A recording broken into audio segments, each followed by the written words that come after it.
Let's begin with the 1-minute statements, and we agreed to start with the yes side. And Tom, I believe you're first. Why is Prop 23 a good idea? Prop 23 is a good idea because it will hold down energy price increases that would result from implementing AB 32, the Global Warming Solutions Act. There's a lot of pain and very little gain. Even the Air Resources Board has acknowledged that implementing AB 32 will not change the climate. We've tried to set about as a leader in the global warming arena. However, nobody else is following our parade. And when nobody else is following your parade, you must stop and wait for everybody else to catch up.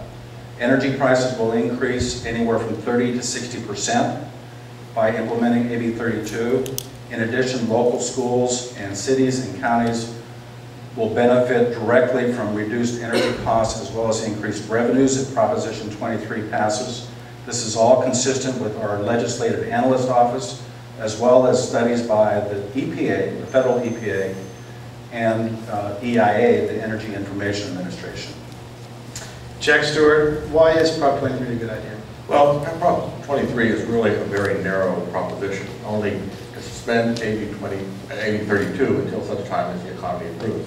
I think, and remember, it's a Global Warming Solutions Act. I think when we passed this law in 2006, there was some great urgency, fear that by 2020 the water would be lapping up against this building from the bay. And in fact, I think what's happened is the rest of the world went into recession. The rest of the world has made the decision that there's no rush on this. If you look back at the Copenhagen conference last December, the decision was that let's put off any action on global warming until sometime in the future. The United States Congress has made the decision. Let's wait until the economy improves before we move on global warming. I think we all want to have a clean energy future. I think we all foresee that coming somewhere in the near future. The question is do we rush it, do we push it before the technology is ready and affordable, or do we go forward now and push it on our economy and put every job in the state at some risk? Nancy Floyd, why do you oppose Prop 23? Well, California has taken an early lead in the emerging clean energy industry. $9 billion of venture capital has gone into clean tech companies in the state. That's 5 times more than any other state in the country. $500 million clean energy jobs have already been created.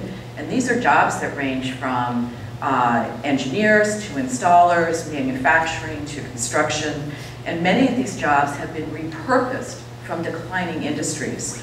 Last week, the governor attended the opening of Bright Source's solar thermal project in the Mojave Desert. This venture capital-backed company has already created 800 new jobs, and that's going to grow. Then the governor also attended the opening of one of 200 new clean fueling stations. It happens to be an Nth Power-backed company called Portrayed. That's going to create 450 jobs over 2 years. In fact, my firm alone, and we're small, has invested almost $200 million in 35 companies in California, clean energy companies. These are modest numbers when taken individually, but when you multiply it across 12,000 clean energy companies, it adds up fast. Bob Epstein, why do you oppose Prop 23? Well, Greg, California's clean energy laws are fostering investment and job growth in clean energy, but they also benefit the entire California economy by creating competition in the energy sector.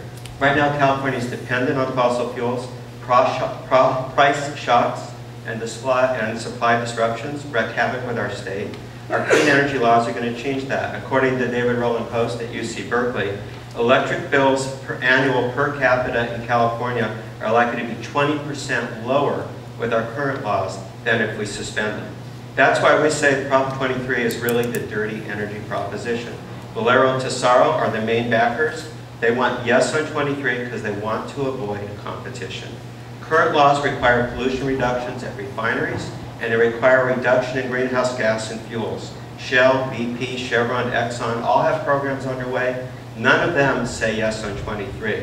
Prop 23 is not about creating jobs. It's about Valero and Tesoro trying to change the rules. I say no twice to Texas. Go Giants, no on 23. All right.